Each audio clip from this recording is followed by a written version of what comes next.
The engine roared to life. Mike gunned the truck up the boulder-strewn track. He spun the steering wheel desperately, maneuvering a tortuous road. "Is it following us?" he yelled over his shoulder. Nobody answered. "Is it after us?" he shouted again.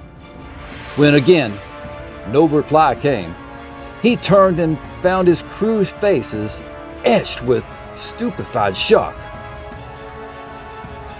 In reaction to the unbelievable horror they had witnessed, 6 hardened lumberjacks were reduced to mindless terror.